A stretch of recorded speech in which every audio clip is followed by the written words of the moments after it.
بسم الله الرحمن الرحيم الحمد لله والصلاة والسلام على رسول الله وعلى آله وصحبه ومن والاه. Salam alaikum wa rahmatullah. On m'a dit de parler du comportement, des relations. En fait, c'est un thème qui est très large et très vaste. Et je vais me focaliser sur le comportement du musulman avec le non-musulman. Parce que c'est important. Très important. Et malheureusement, très peu d'imams ou de prédicateurs n'abordent cette thématique, alors qu'elle est fondamentale puisque nous vivons en tant que musulmans dans une société où la majorité de nos concitoyens ne sont pas musulmans. Et si on ne connaît pas les règles de vivre, du vivre ensemble, musulmans, non musulmans, on peut commettre des injustices. Et sans doute la plus grande des injustices que nous allons commettre à cause de notre ignorance, vous savez c'est quoi? C'est de faire fuir les gens de l'islam. Ouais. Et c'est la pire des choses. Parce que Dieu condamne dans le Coran ceux qui barrent la route aux gens et qui les empêchent de cheminer vers Dieu. En tant que musulmans, nous pouvons éloigner les gens de Dieu. Ou nous pouvons être un barrage qui empêche les gens de découvrir la vérité. À cause de notre comportement, à cause de notre mauvaise compréhension et pratique de l'islam.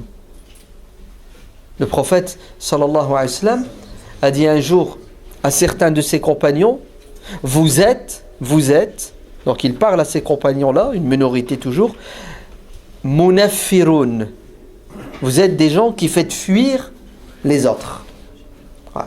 Vous êtes des gens qui repoussaient les musulmans faibles, qui repoussaient les musulmans qui font un pas pour venir vers Dieu à la mosquée, mais vous repoussez surtout et avant tout les non-musulmans. Parce que vous n'avez pas le sens des relations humaines. Et vous n'avez pas compris que cette religion, c'est une religion d'ouverture, et d'amour, et de miséricorde, de générosité. Alors vous devenez quoi? Vous devenez des juges, qui passez votre temps à condamner les autres, à mettre des étiquettes. Et au lieu d'attirer les gens, vous les repoussez. Et au lieu de leur faire du bien, vous leur faites du mal.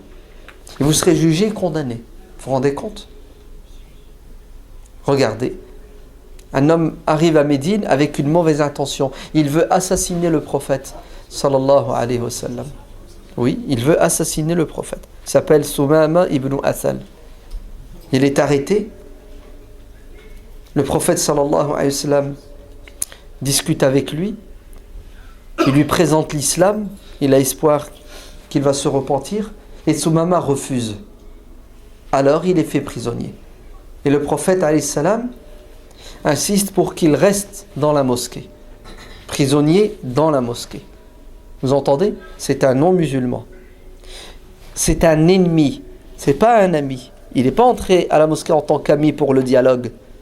Curiosité, visite guidée de la mosquée. Non, non, non. Il est venu pour tuer la meilleure des créatures. Et d'ailleurs, la réaction de certains compagnons, c'est prophète, laisse-nous le tuer, puisqu'il veut te tuer. Ouais. Le prophète ne réagissait pas de cette manière, parce qu'il a un objectif. Vous savez, c'est quoi? C'est de sauver les gens. C'est pas de les laisser entre les mains de l'ignorance, entre les mains du diable, comme on dit. Non, non, non, non. Il veut sauver le maximum de personnes, parce qu'il pense être dans la vérité, mais il est surtout une miséricorde pour l'humanité. Et cet homme va vivre 3 jours, nourri, logé, dans la mosquée du prophète, alayhi salam. Et à chaque prière, le prophète l'interpelle et discute avec lui. Toujours avec douceur, gentillesse et amour. Et espoir qu'il passe du statut d'ennemi au statut d'ami. Le prophète veut désamorcer la bombe remplie de haine qu'il a dans le cœur, qui est due à l'ignorance ou à des intérêts personnels. Vous entendez? C'est ça son objectif. Il faut que je fasse tout pour que Sumama sorte de cette mosquée et qu'il n'ait plus d'animosité dans le cœur, qu'il ne soit plus l'ennemi de l'islam. Et si je n'arrive pas à en faire un musulman, au moins il faut que je n'en fasse pas un ennemi de l'islam. Il faut qu'il passe d'un statut à l'autre. C'est intelligent ou c'est pas intelligent? C'est beau, c'est magnifique, c'est super. Tu ne veux pas te convertir à l'islam, c'est ton droit.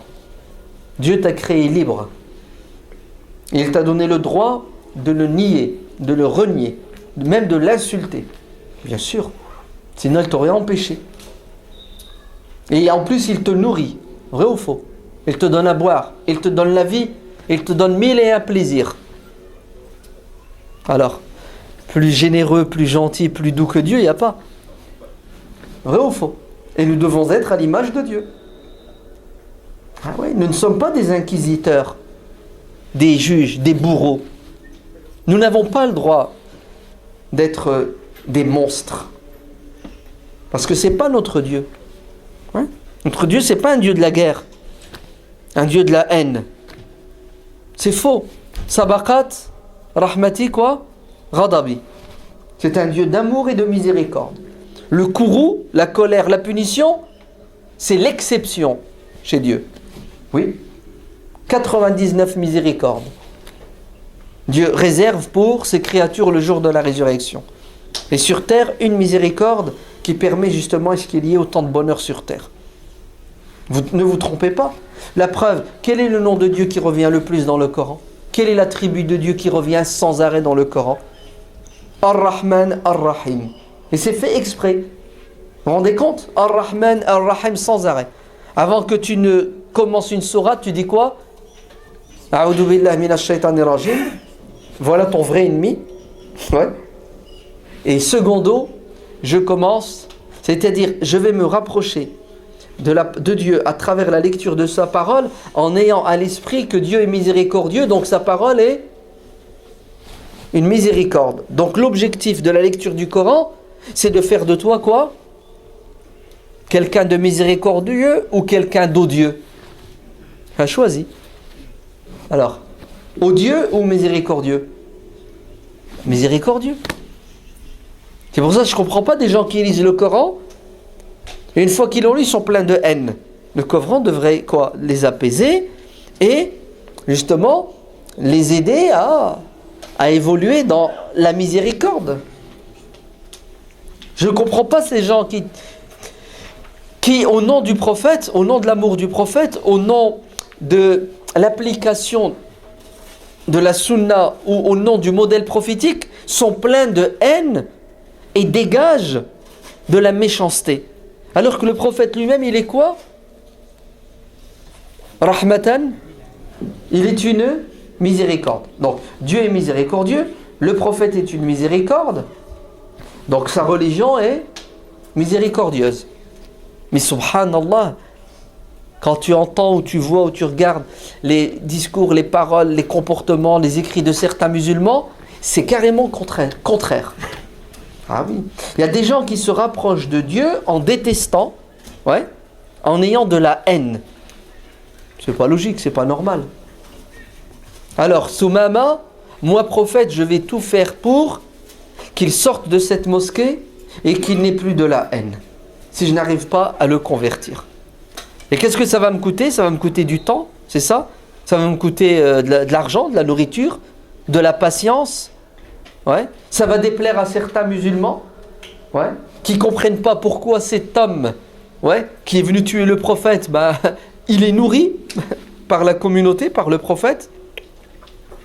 Et après 3 jours, vous savez ce que fait le prophète? Il le libère. Rendez-lui ses armes, qu'il rentre chez lui. Vous ne trouvez pas que c'est fort? Il est venu le tuer et le prophète lui dit: va-t'en, tu es libre. Il ne l'a pas tué, il ne l'a pas torturé, il ne l'a pas menacé. Rien. C'est trop beau. Et après on nous taxe notre prophète de quoi? D'un prophète belliqueux, ouais, plein de haine, ouais, sanguinaire. C'est du baratin et c'est du mensonge. Le prophète n'était pas comme ça. La preuve, s'il y a bien une personne qui mérite d'être punie, voire la peine de mort, c'est cet homme qui est venu le tuer. Mais non. Libérez-le. Effectivement, il sera libéré. Et quelques instants plus tard, 1 heure, 2 heures ou 3 heures, il revient.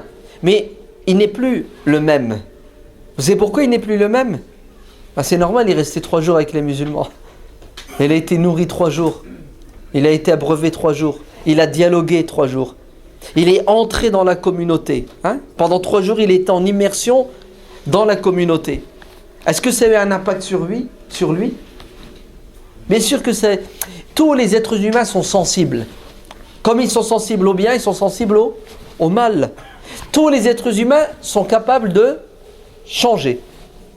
Vous entendez, hein? L'être humain, quel que soit ce qu'il a fait de mal, quelle que soit sa bassesse, il est capable de passer de ce statut au statut d'être le meilleur des musulmans. Pharaon, le fou n'est pas concerné. Hein? Celui qui n'a pas la raison n'est pas concerné ni par le discours, ni par tout ce que tu veux, parce qu'il ne peut pas entendre ni comprendre. On parle de ceux qui sont responsables, c'est-à-dire qui sont capables d'entendre et de comprendre. Hein? C'est pour ça que celui qui est fou n'ira pas en enfer, il va direct au paradis, parce que Dieu ne lui a pas donné le capteur. Hein? Il n'est pas capable de réceptionner le discours. La personne âgée, ouais, qui est sénile, hein, grabataire, elle n'entend pas, elle ne comprend pas, ou elle n'a plus l'intelligence pour comprendre, c'est direct le paradis. Comme l'enfant, le préadolescent, c'est direct le paradis. Ok. Qu'est-ce que je disais? Les humains, Oui, ils sont capables de passer d'un statut à un autre. La preuve, Dieu n'a-t-il pas envoyé à Pharaon 2 prophètes? Ouais. Et qu'est-ce que Dieu a dit à Moussa et Haroun? Faqula lahu qawlan layyina. Pourquoi? La'allahu yatadhakkaru aw yakhsha. C'est-à-dire, Dieu envoie Moïse et Haroun à Pharaon et il leur dit: vous avez intérêt d'être au top dans la communication avec lui. Vous entendez, hein? Pourquoi? Parce qu'il y a peut-être un espoir qu'il vous écoute et qu'il change. Entre nous, hein? Est-ce que Dieu savait, oui ou non, que Pharaon n'allait pas devenir musulman? Est-ce qu'il le savait? Il le savait. Ouais. Alors pourquoi il envoie Moussa et Haroun? Comment? pour avoir le hujja sur lui. Déjà parce que nous, on peut pas le savoir. Ouais. Toi aujourd'hui, un tel, si aujourd'hui il y a un pharaon, il y en a d'ailleurs des pharaons, il y en a beaucoup. Ouais. Ces pharaons-là, tu peux pas dire non, je vais pas aller discuter avec lui, dialoguer parce que il deviendra jamais musulman. Tu peux pas le dire parce que t'es pas Dieu. Donc Dieu nous a donné un modèle, ouais, il nous a dit voilà un pharaon, voilà 2 prophètes, voilà comment ils doivent faire. C'est-à-dire c'est un modèle et un exemple pour toi. Hein? Maintenant, est-ce qu'il va le devenir ou non, c'est pas ton problème ça. D'accord? Soumama revient à la mosquée dans quel état? Ya Muhammad, je vais me convertir à l'islam. Et il se convertit à l'islam. Première question que lui posent les musulmans. Ça fait 3 jours qu'on t'invite à te convertir à l'islam, tu veux pas. Maintenant qu'on t'a libéré, tu deviens musulman. Allez, qu'est-ce qui s'est passé? Il a dit, tant que j'étais votre prisonnier, sous votre domination, que j'étais pas libre, si je m'étais converti à l'islam, peut-être que vous auriez pensé que je l'ai fait pour sauver ma peau. Allez, une arnaque, hypocrite. Mais moi je sais pas faire semblant. Alors, je suis libre, vous m'avez libéré. En toute conscience, je me convertis à l'islam. Et il se convertit à l'islam, il devient musulman. Franchement, vous ne trouvez pas que c'est beau? Vous ne trouvez pas que c'est magnifique? Et vous avez aujourd'hui des musulmans qui te disent: oh non, un non-musulman n'a pas le droit d'entrer dans la mosquée. Ça existe, hein? Ah ouais. Il y en a, il m'a sorti la raison suivante: il n'y a pas les ablutions. Il n'a pas les ablutions. Allez, comme si les ablutions étaient une obligation pour pouvoir entrer dans la mosquée. Ça ne l'est même pas pour nous. Mais ou non? Tu peux très bien ne pas avoir tes ablutions, être à la mosquée, rester à la mosquée, dormir à la mosquée. C'est incroyable. Le pire, c'est quoi? C'est que tu demandes à quelqu'un qui n'est pas musulman de pratiquer une pratique de l'islam. Ça ne marche pas, c'est interdit. Seul le musulman est invité à pratiquer. Pire, c'est que tu mets un obstacle. C'est ça? Et tu empêches la personne d'entrer. C'est-à-dire que tu préfères que la personne n'entre pas à la mosquée, quitte à ce qu'elle n'ait pas la chance de découvrir la religion, donc qu'elle reste dans l'ignorance et l'égarement, sous prétexte qu'elle n'a pas les ablutions. C'est-à-dire que tu es prêt à la sacrifier au nom de quoi? D'une pratique mineure. Alors qu'on sait tous que la chose la plus importante, c'est la croyance. Tu mets en avant quelque chose de secondaire au dépend de quelque chose qui est fondamental. C'est grave ou c'est pas grave? C'est terrible. Ouais. Et le mec, il préfère que l'autre meure non musulman que de le laisser entrer dans la mosquée et ne pas pratiquer. D'après lui, c'est terrible. C'est terrible. C'est-à-dire on n'a pas le sens des priorités et on n'a pas le sens des concessions. Vous entendez? Le sens des priorités, qu'est-ce qui est plus important? Et secondo, le sens des concessions. Il faut fermer les yeux sur certaines choses pour quelque chose de primordial. Ah non, la charrue avant les bœufs. Vas-y, des bourrins. Parce qu'on ne cherche pas à toucher les cœurs des gens. Vous entendez? Tout ce qui nous intéresse, c'est qu'on ne soit pas touché. Il ne faut pas qu'on soit dérangé dans notre confort. Il ne faut pas qu'on soit choqué. Choquer les autres, oh, c'est le top, c'est super. C'est grave, hein? Regardez comment le prophète sallallahu alayhi wa sallam s'est comporté avec ce musulman. C'est grâce à ça que Soumama est devenu notre ami et non plus notre ennemi. Le prophète sallallahu alayhi wa sallam s'arrête sous un arbre pour faire sa sieste. Un homme prend l'épée du prophète et le réveille en lui disant « Ya Muhammad, t'es cuit, t'es mort. Qui va te protéger, qui va te défendre ?» Tous ses compagnons dorment par-ci, par-là. Le prophète le regarde, zen, c'est pas emporté. Vous entendez? Il est agressé, il reste comment? Calmos, mec. T'énerve pas, t'emporte pas. Pourquoi est-ce qu'on démarre au quart de tour? Pourquoi est-ce qu'on est des excités, des énervés? C'est pas comme ça que tu résous les problèmes. Réfléchis, ok, avant d'agir. Prophète, zen. Ouais. Et il le regarde, il lui dit t'inquiète, il y a quelqu'un qui va me défendre. Il lui dit qui ça? Tes compagnons, tes gardes du corps. Le temps qu'ils bougent, t'es mort. Il lui dit non, Allah va me défendre. Et il est pris de panique, paralysé. Ça c'est la volonté de Dieu. Vous savez que Dieu est capable de tout.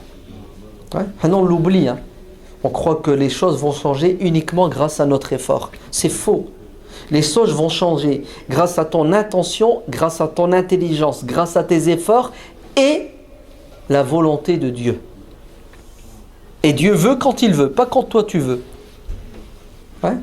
Parce qu'on a la volonté de Dieu, on veut la soumettre à notre désir. Ouais. Mais ça ne marche pas comme ça. Tu sèmes et t'attends. Quand Dieu veut que le fruit soit mûr, il sera mûr. Mais si Dieu ne veut pas, pourquoi tu baisses les bras? Pourquoi tu t'énerves? Pourquoi tu t'emportes? Pourquoi tu jettes l'éponge? Pourquoi tu te barres, tu te sauves? Pourquoi on est pressé? Pourquoi on veut tout de suite? Même Dieu, il a créé les cieux et les terres en 6 jours. Il aurait très bien pu les créer kun fa yakun. Soit et non. C'est pour nous montrer que le temps est un élément fondamental et nécessaire et obligatoire pour l'évolution et la création. Obligatoire. Tu fais pas ce que tu veux. La vitesse n'est pas bonne. La vitesse vient du diable. Vous entendez? Le prophète sallallahu alayhi wa sallam prend son épée. Il lui dit, il réveille ses compagnons. Il dit, venez voir, venez voir. Regardez cet homme. Avant qu'il ne le réveille, il lui dit, et toi maintenant, qui va te sauver? T'as vu? L'inverse. Parce que le prophète, il est posé. Il a confiance. Il est plein de foi. C'est ça? Serein. Vous voyez ce que ça donne comme résultat? Ton ennemi, il est déstabilisé. Eh oui. Et le prophète, pendant 20 ans, on l'a insulté, on l'a molesté, on l'a calomnié, on l'a agressé physiquement, psychologiquement. On lui a tout fait, oui ou non? Il est resté comment? Il est resté... Vous savez pourquoi? Parce que le prophète savait où il allait. Le prophète, il avait un but, il avait une stratégie. Il a un plan, c'est ça? Et tout ce qu'ils lui ont fait pendant ces 20 ans, l'objectif, c'est l'objectif de toutes ces agressions. C'était quoi? C'était de le déstabiliser et le détourner de son objectif pour qu'il ne le réalise pas. Vous avez compris? Moi, j'ai un but, je sais où je vais, je sais comment y arriver. Qu'est-ce que je fais? Ben, je bosse en conséquence. Ça déplaît aux autres. Qu'est-ce qu'ils vont faire? Ben, ils vont tout faire pour me mettre des bâtons dans les roues. Est-ce que je dois m'arrêter et me détourner et aller perdre mon temps? Ben, ils ont gagné. Avec le fait que je me détourne de mon objectif, ils ont gagné. C'est un leurre. Tu t'es fait arnaquer. Alors vous savez ce qu'ils ont fait? Ils ont fait pression sur le prophète pour qu'il sorte de ses gonds. Ouais. C'est-à-dire ils font pression sur lui pour que sa miséricorde, ouais, se transforme en haine. Parce que s'il a de la haine, est-ce qu'il va chercher à faire du bien aux gens? Ah non, tu as de la haine envers eux, tu leur fais pas du bien. Ouais. Si sa miséricorde se transforme en haine, qu'est-ce qui va se passer? Il va vouloir se venger de ceux qui lui font du mal. Donc, il ne va pas chercher à les rapprocher, à les sauver. Est-ce que vous me suivez? Est-ce que vous me comprenez? Ouais, vous arrivez à faire le lien avec ce qui se passe, ce qui se dit aujourd'hui? Ouais. Mais bien sûr. Mais la différence entre nous et le prophète, c'est quoi? C'est que nous, on n'a pas d'objectif clair et net. On n'a pas une ligne de conduite, une stratégie. On n'a pas. Ouais. Les musulmans, ils se réveillent le matin, ils décident de... Oh, bah tiens, si on faisait ça. Au jour le jour. Non, la seconde. Ouais. Il est toujours dans la réaction. Il n'est pas dans une action continue, ouais, réfléchie. Il est dans l'excitation et la réaction. C'est-à-dire, il n'est plus libre. Il dépend des pressions extérieures. Eh oui. C'est pour ça que Dieu dit dans le Coran, Zerni, wa man khalaqtu wahidan. C'est pour ça que Dieu dit dans le Coran, Qulillah thumma zerhum. Lisez le Coran, vous allez voir. Dieu dit, attention, tu sais tes ennemis là?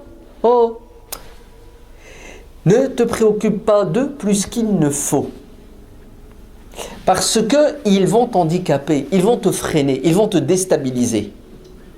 Moi, je m'occupe d'eux. Toi, fais ton boulot.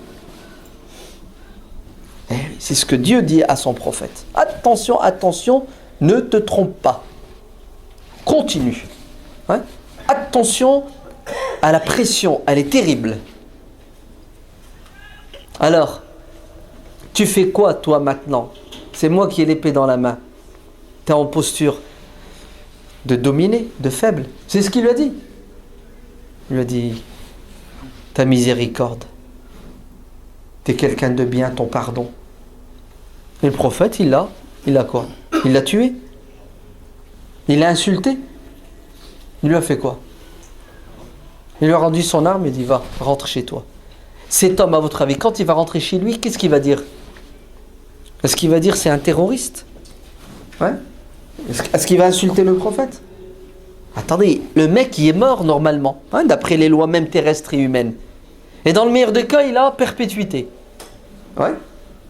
Et il rentre chez lui libre.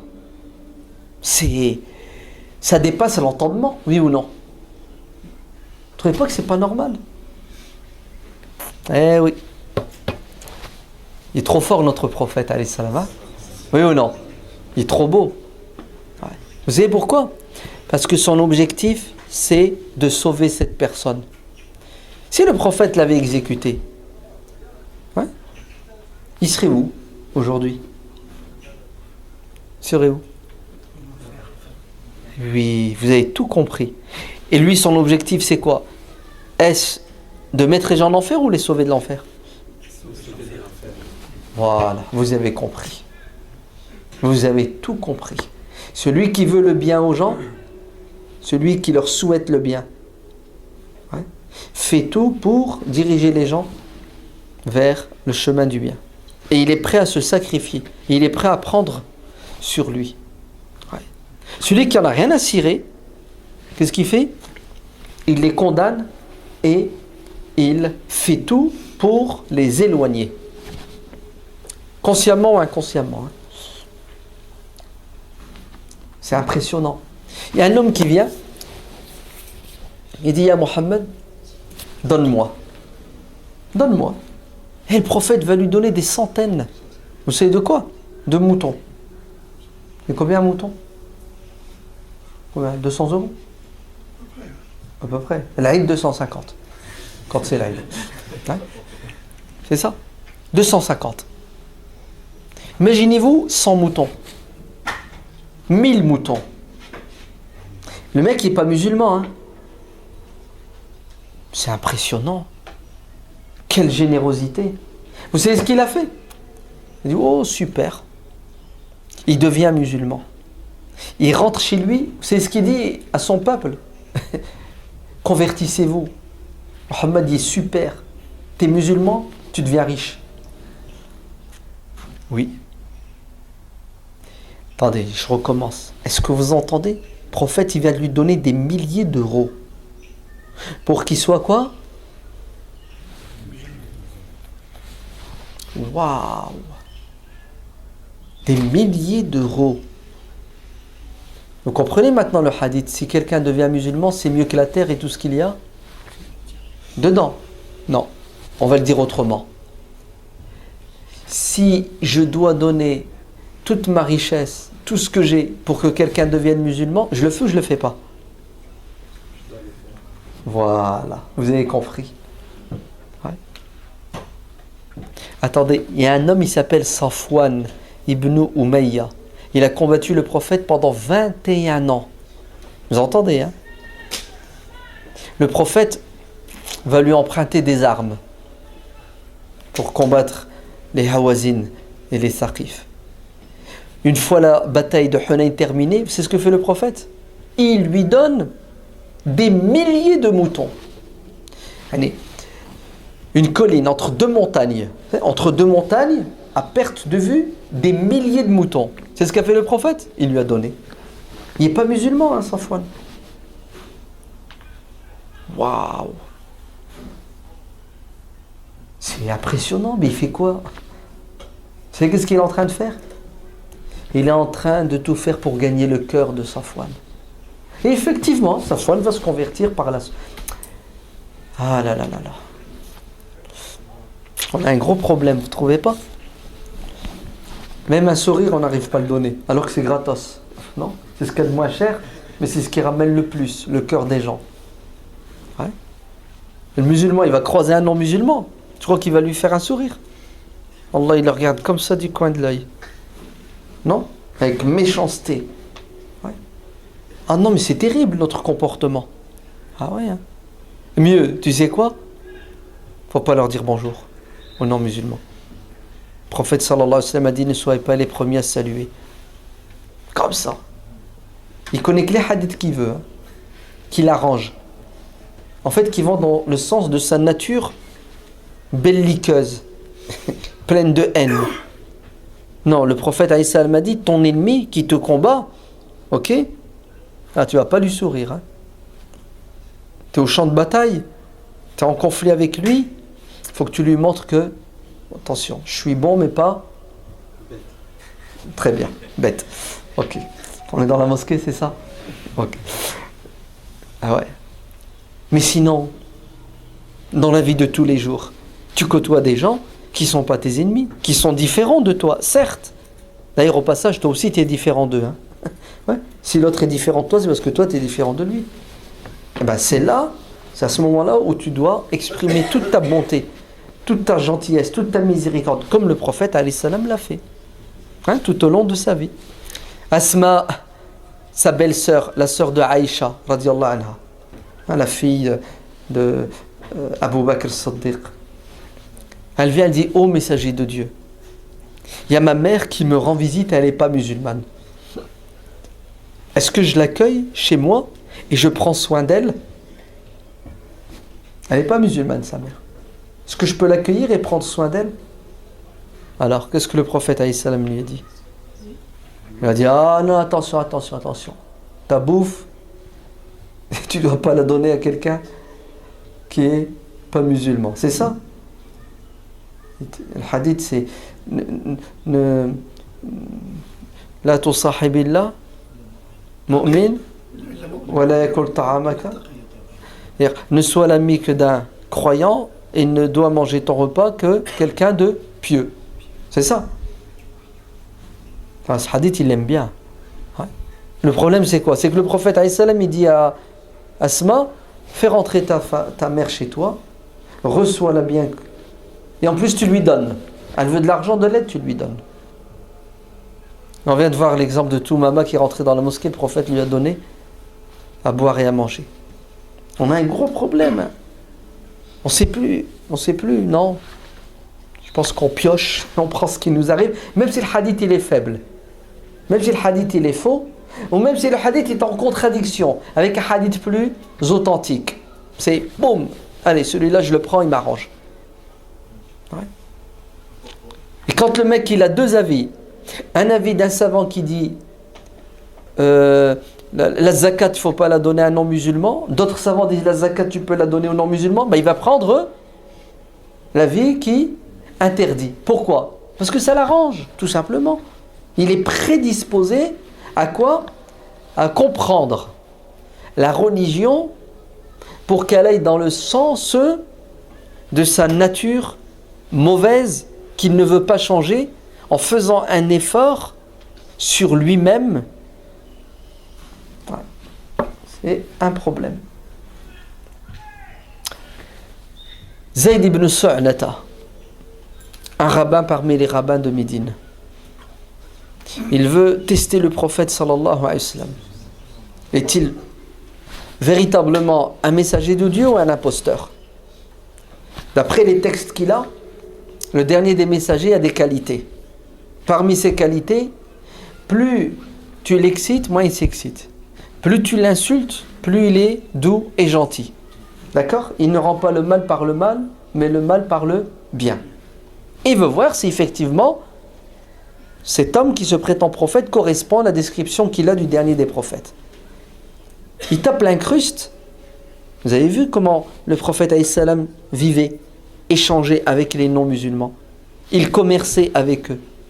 D'ailleurs, quand il est décédé, sa cotte de maille, elle était où? Elle était chez un commerçant juif qui l'a hypothéqué. Le prophète avait besoin d'acheter de la nourriture, il n'avait pas l'argent, vous entendez? Et il achète en hypothéquant. C'est-à-dire, je te paierai dans 1 mois, dans 6 mois, tiens une garantie, ma cotte de maille qui coûte 10 fois plus que le blé que je t'ai acheté, la farine. Et il est mort sans pouvoir payer, et le juif a gardé la cotte de maille, bénéfice net pour lui. Mais c'est beau ou c'est pas beau? Franchement, notre prophète hypothèque un bien, se fait hypothéquer son bien par un commerçant non musulman de Médine. Pour vous montrer que le prophète alayhi salam, il n'avait pas de la haine envers les juifs. Il commerce. Une des dernières transactions commerciales qu'il a faites, un de ses derniers achats, c'est chez un juif. Il n'y a pas de problème. Hein. C'est beau ou c'est pas beau? Qu'il est antisémite. Ben, s'il était antisémite, il n'aurait pas acheté. Zayd, qu'est-ce qu'il fait? Il dit à Mohammed, si tu veux que je te prête de l'argent, je te prête de l'argent. Banquier.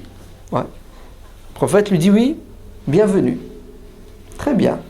Tiens, 1 million d'euros, on signe un contrat, dans 1 mois tu me rends mon 1 million d'euros.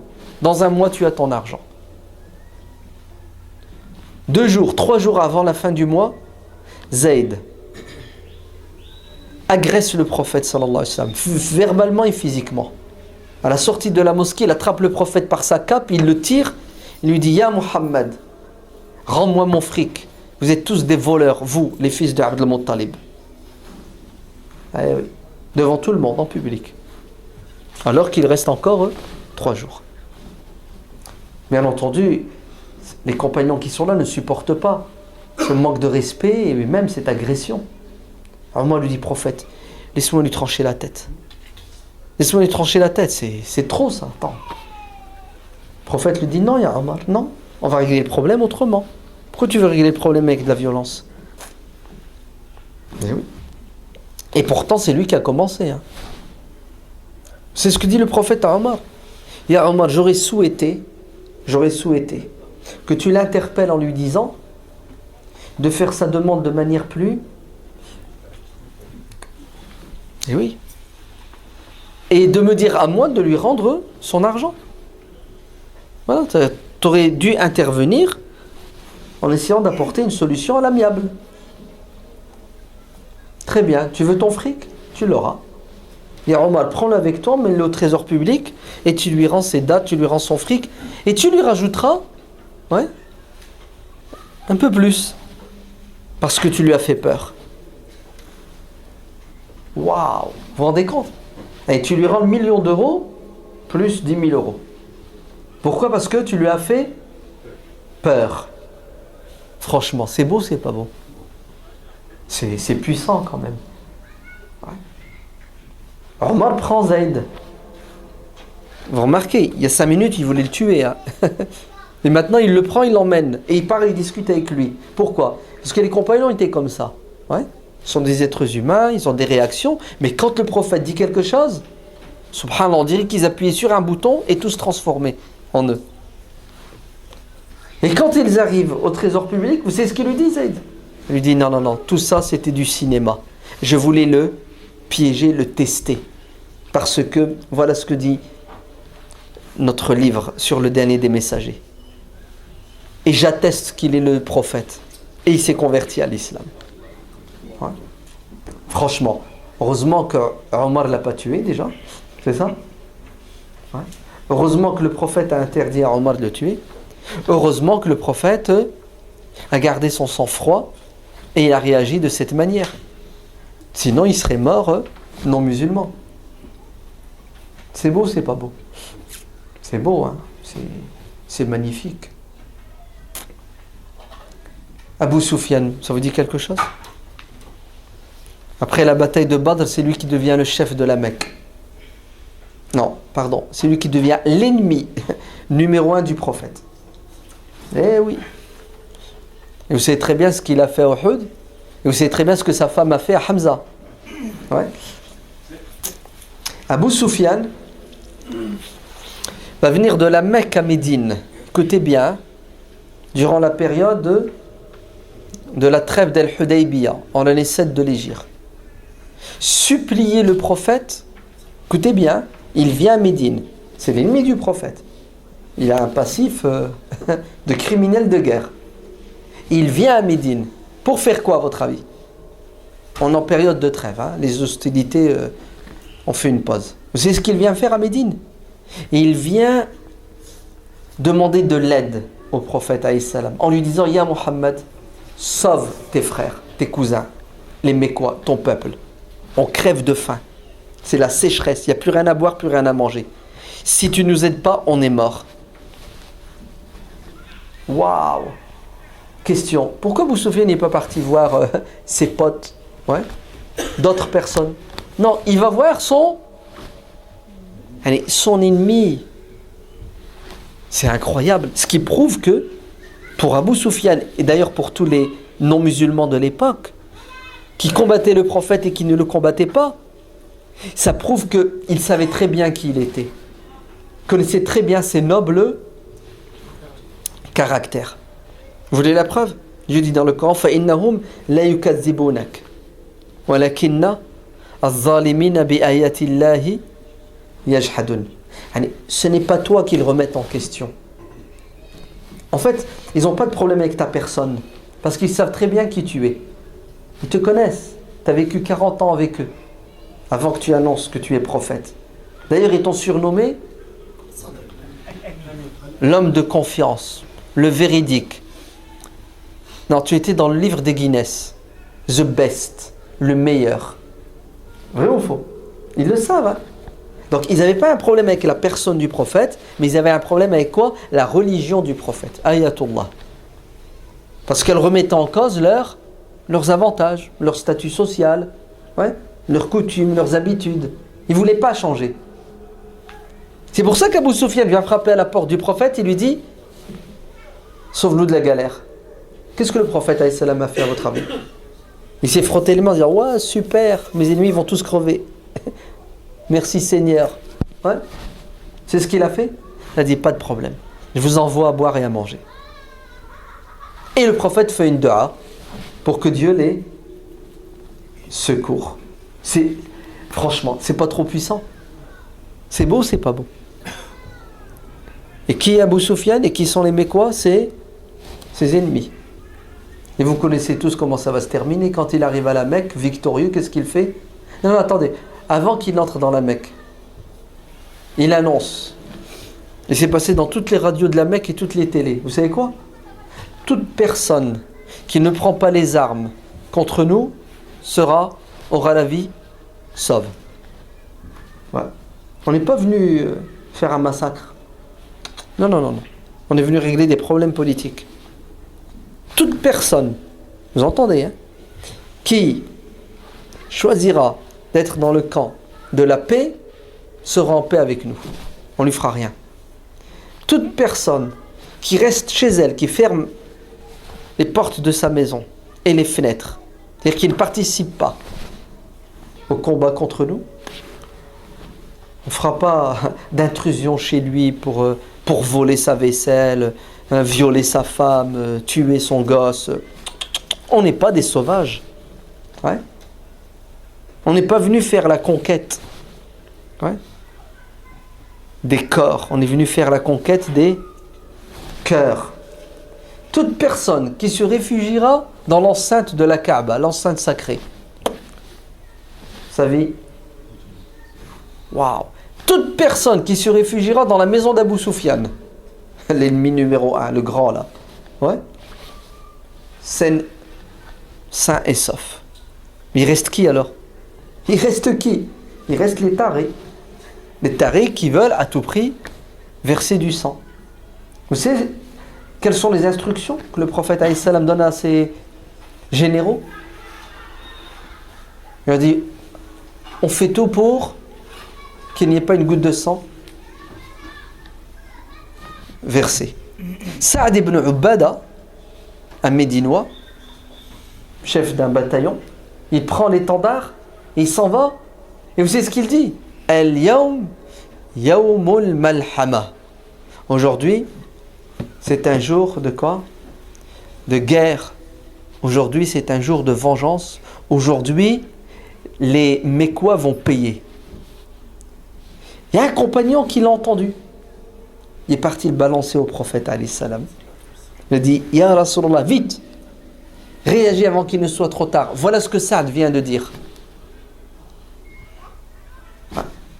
Le prophète va le convoquer, reviens. T'as dit ça? Oui. Oh là là, toi t'as pas compris. Le prophète lui retire l'étendard. Tu vas plus diriger ce bataillon. Et il le remet à Ali ibn Abi Talib. Et vous savez ce qu'il dit à Saad et aux autres? Al-yawm yawmu al-marhama. Aujourd'hui, c'est le jour de la miséricorde et du pardon. On n'est pas venu pour envoyer les gens en enfer. On est venu pour leur offrir le paradis. Vous savez c'est quoi le paradis? Ceux qui deviennent musulmans seront nos frères avec les mêmes droits et les devoirs. Et ceux qui refusent d'être musulmans resteront nos frères en humanité avec des droits et des devoirs. Tout simplement. C'est puissant ou c'est pas puissant? C'est beau ou c'est pas beau? C'est incroyable. Attendez, pour aller jusqu'au bout, hein. Le prophète rassemble la population et leur dit, qu'est-ce que vous pensez donc que je vais faire de vous? C'est ce qu'ils lui ont dit? Oh, on te connaît très bien, tu es quelqu'un de bon et de gentil. Eh oui. Alors, est-ce que le prophète va faillir à sa réputation? C'est ce qu'il va leur dire? Vous êtes libres. On tourne quoi? Vous avez entendu? On tourne la page. Et aujourd'hui, nos jeunes, quand tu leur parles comme ça, il y en a, c'est ce qu'il m'a dit. Ah non, non, non, moi je tourne pas la page. Et la guerre d'Algérie, tu la mets où?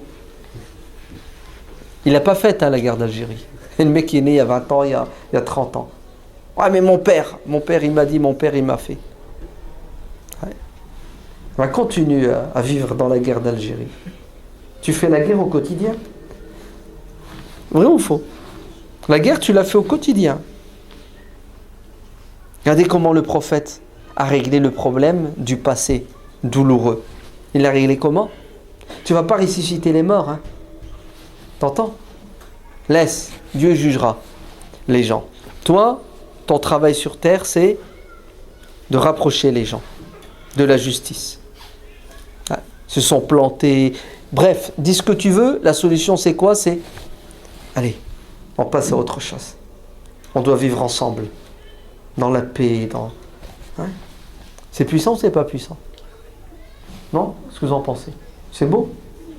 Attendez, il y a quand même une liste rouge, hein, noire. 9 personnes. 6 hommes, 3 femmes. 5 hommes, 4 femmes. Ces personnes, celui qui les croise, qui les attrape, peine de mort. Vous savez pourquoi? Criminel de guerre. C'est 9 personnes jugées par contumace. Vous savez ce qu'elles vont faire, certaines personnes parmi les 9? 4, sûrs. Ils vont venir, ils vont se convertir. Abdullah ibn Abi Sarh, il vient, il dit Ashhadu an la ilaha illallah, ashhadu anna Muhammadan Rasulullah. Habbar ibn al-Aswad, Ikrima ibn Abi Jahl, que des criminels de guerre. Ils viennent et ils sortent le joker. Je suis musulman. Donc si tu es musulman, qu'est-ce que je fais?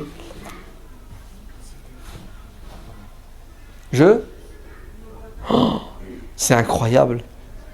C'est-à-dire le prophète les met sur la liste, ils ont été jugés. Le mec il se convertit, stop, on ne peut plus rien faire. Vous savez pourquoi? Parce que l'islam efface la conversion. C'est impressionnant, non? Vous ne trouvez pas? Attends, le mec qui a tué sa fille, hein? Habbar ibn al-Aswad est celui qui est à l'origine de la mort de la fille du prophète. Il a fait tomber de son chameau, enceinte, elle a perdu son gosse, hémorragie, elle est morte. Wahshi, il a tué son oncle. Hind, elle a pris le foie de Hamza, elle l'a mâché. Alors elle est devenue musulmane, Hind. Abu Sufyan, allez, on tourne. Il est puissant notre prophète, oui ou non? Il est trop beau, vous ne trouvez pas? Et après, tu as des musulmans, ouais, qui ont une lecture partielle, c'est ça? Et partielle du Coran et de la Sunna, et qui veulent nous faire croire que la règle en islam, c'est la guerre et la haine. Et ils mélangent tout. Ils mélangent tout. Ils ne savent pas que la règle, c'est la paix et l'amour. Ah oui. Parce que Dieu n'a jamais incité à la guerre. C'est faux. Vous savez ce que Dieu dit dans le Coran?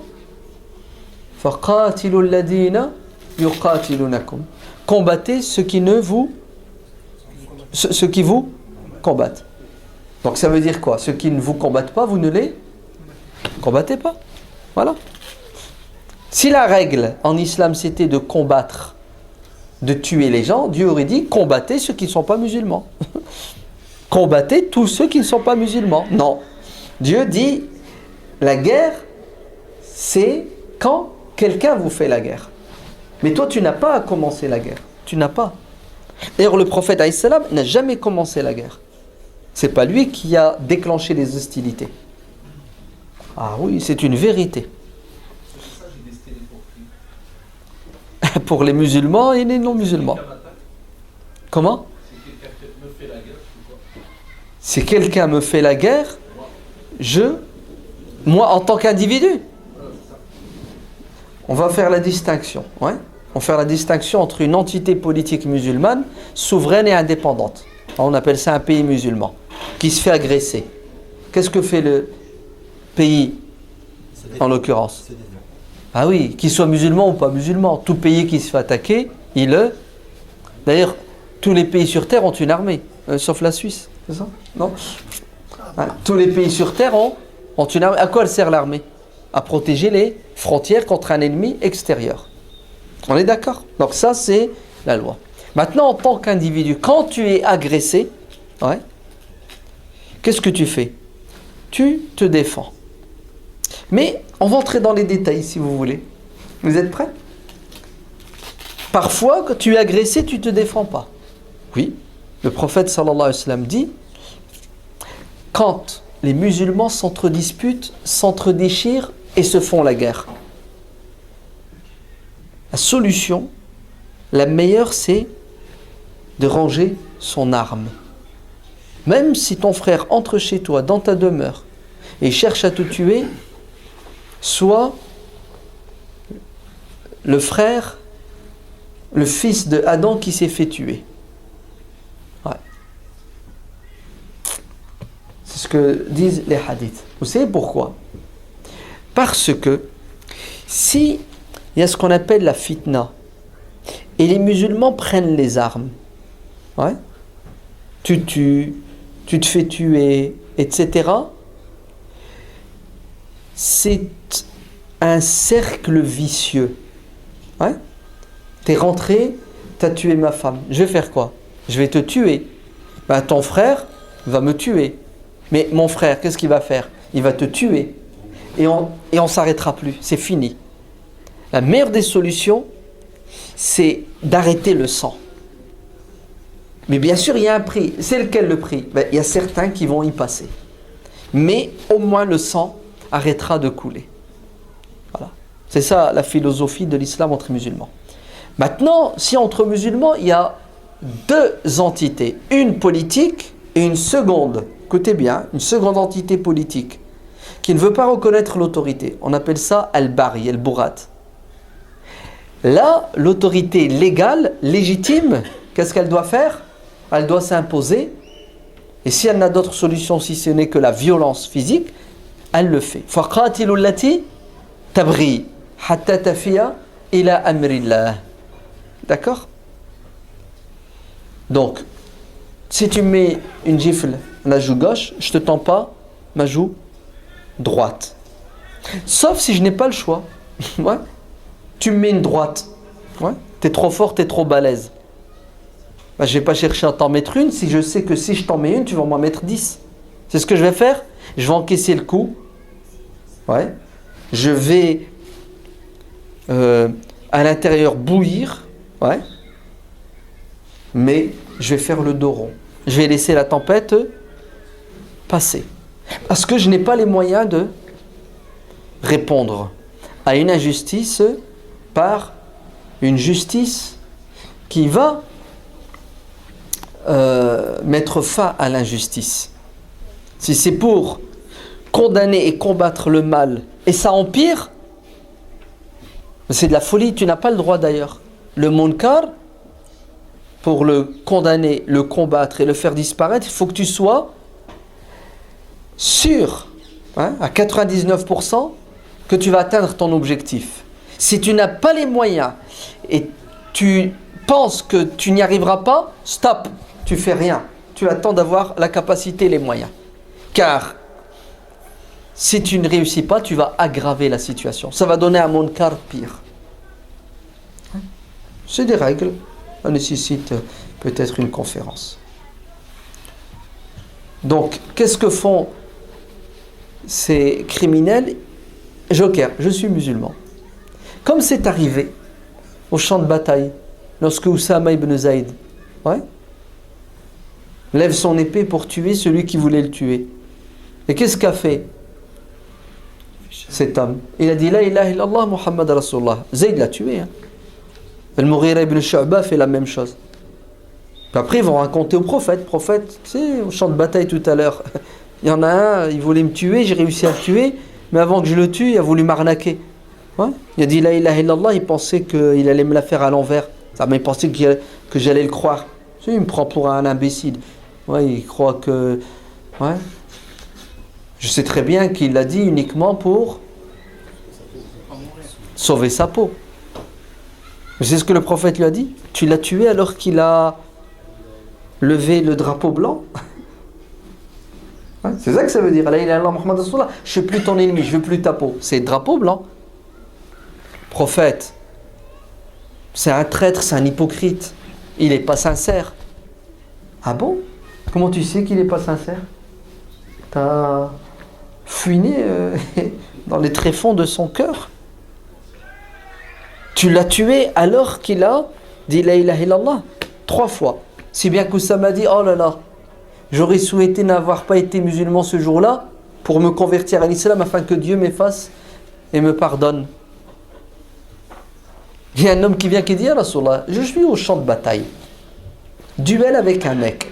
Le mec il me met un coup d'épée et il me tranche la main. Je lui mets un fauchage, je prends mon épée pour le tuer. Et à ce moment-là, il dit la ilaha illallah. Je fais quoi? Je lui coupe la main? Je lui coupe la tête? Le prophète lui dit non. Il a dit la ilaha illallah, c'est bon. Je lui dis prophète, il a coupé ma main il y a 5 minutes, il y a 2 secondes là. Il a coupé ma main. Et maintenant qu'il est en posture de faiblesse, il fait le miskin, il dit la ilaha illallah. Non, je vais le tuer, prophète. Prophète lui dit non. Il a dit la ilaha illallah. Prophète, et ma main là qui vient de couper, il faut bien que je me venge quand même, il faut bien qu'il paie la facture. Je vais le tuer. Prophète lui dit non. Il a dit la ilaha illallah, tu peux plus le toucher. Le compagnon, ça ne veut pas rentrer dans sa tête. Ouais. Et il insiste, c'est ce que le prophète lui a dit. Si tu le tues, ouais, à ce moment-là, tu prends sa place. Avant qu'il ne l'ait dit. C'est-à-dire, si tu le tues, bien qu'il t'ait coupé la main, après qu'il ait dit la ilaha illallah, Muhammad Rasulullah, tu deviens un mécréant, toi. C'est-à-dire, tu prends sa place en tant que non-musulman avant qu'il ne s'est converti à l'islam.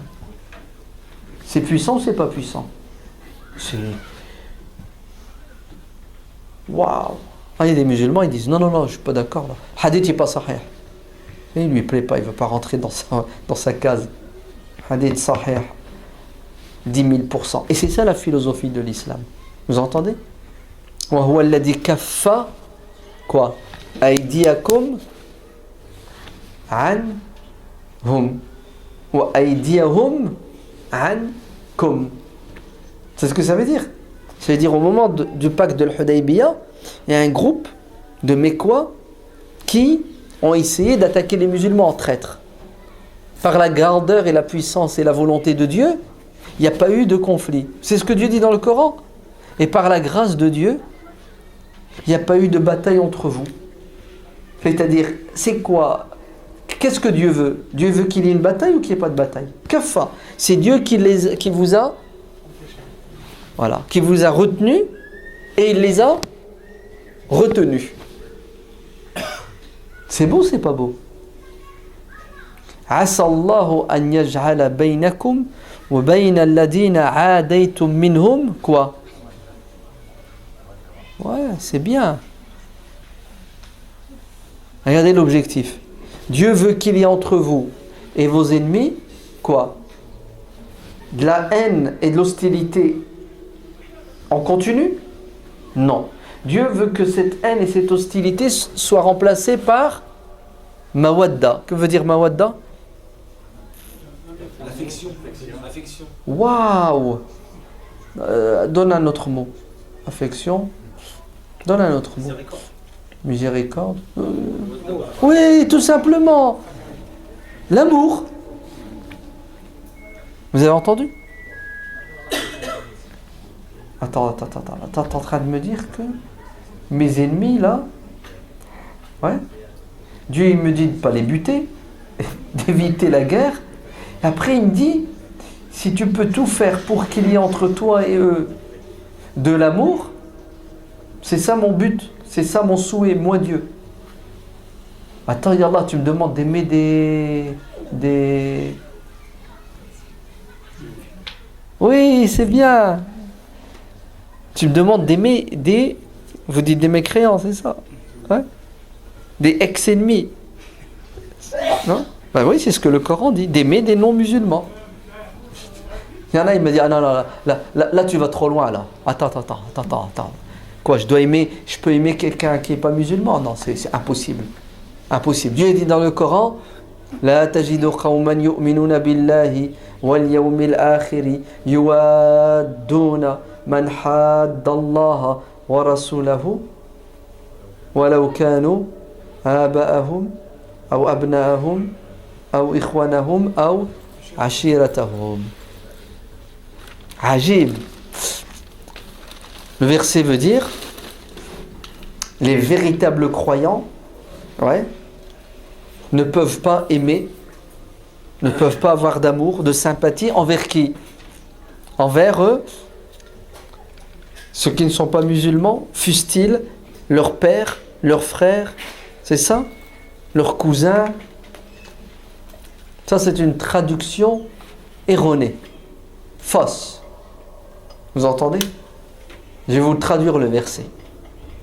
Dieu t'interdit d'avoir de l'amour, de l'affection et de t'allier à ceux qui ne sont pas musulmans, qui combattent Dieu, le prophète, la justice, la vérité. Même si c'est ton père, même si c'est ton frère.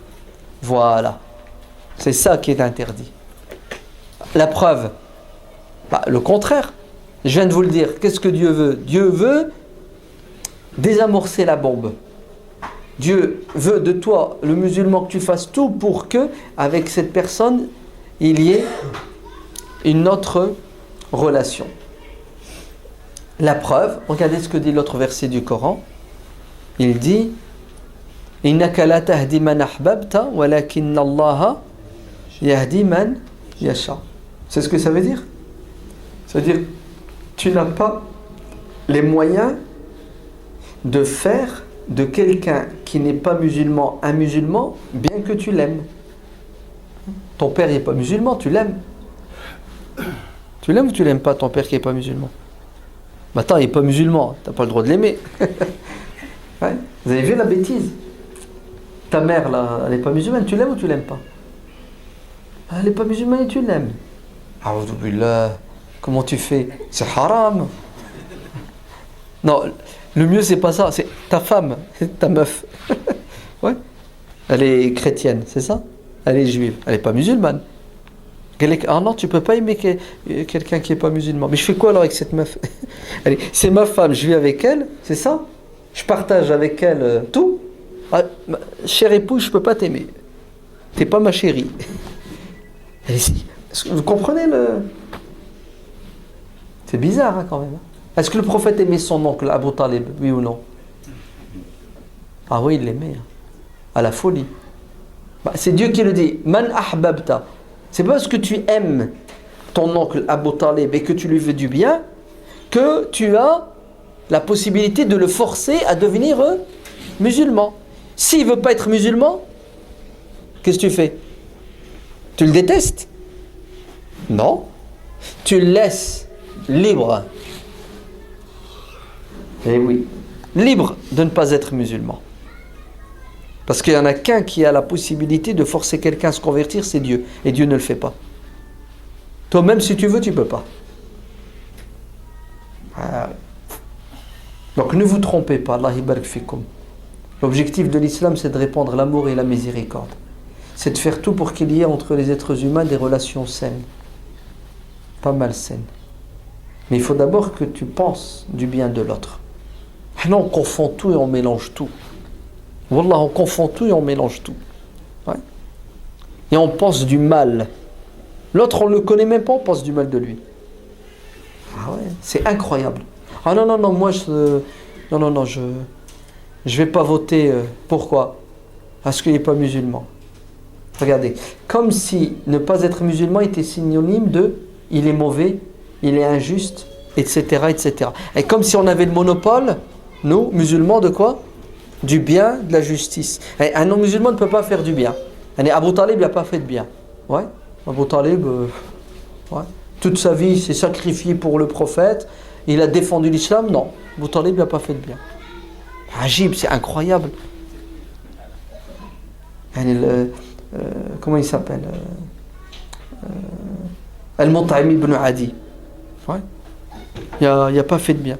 Quand le prophète a quitté la Mecque pour aller à Taïf, pour essayer de les convertir, quand il est revenu, les Mécois lui ont interdit d'entrer à la Mecque. C'est qu'il a été expulsé. Il a été viré de chez lui. Tu ne rentres pas à la Mecque. Comment le prophète a-t-il fait pour entrer à la Mecque? C'est comment? Il est entré à la Mecque par la grâce, la gentillesse, la bonté de qui? D'un Mécois qui s'appelle Al-Mut'im ibn Adi, qui n'est pas musulman. C'est ce qu'il a fait, Al-Mut'im. Il a pris des risques. Il a pris son épée, ses enfants, et il a pris le prophète avec lui. Il a dit aux Mécois, en défiant l'oligarchie mécoise, Mohammed est sous ma protection. c'est moi qui les fais rentrer à la Mecque. Il y en a un qui le touche, il me touche. C'est-à-dire, si vous le touchez, vous allez devoir passer sur mon corps avant de l'atteindre. C'est-à-dire que le mec, il est prêt à mourir pour... Pour qui? Pour le prophète Mohammed, alors qu'il ne croit pas en sa religion. C'est pas qu'il est prêt à donner 1000 euros, 10 000 euros, 100 000 euros, 1 million d'euros au prophète.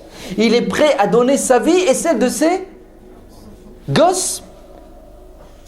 Pas pour Dieu, mais pour ses principes, parce que c'est un homme de principe et d'honneur.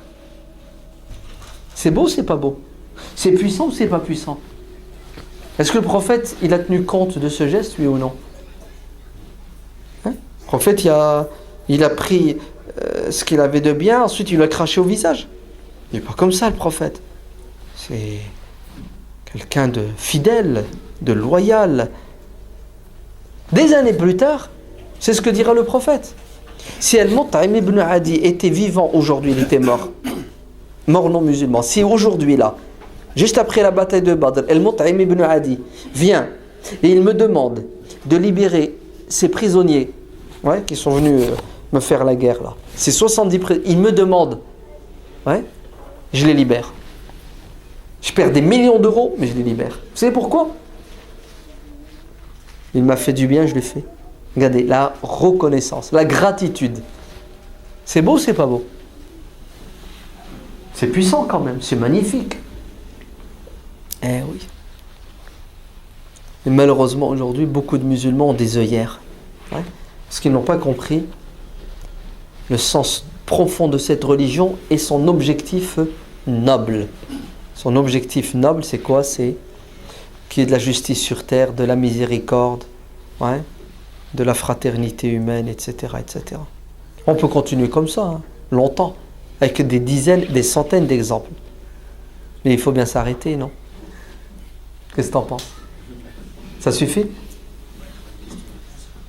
Des questions, des remarques, des critiques, des suggestions? Mais oui, vive la liberté d'expression.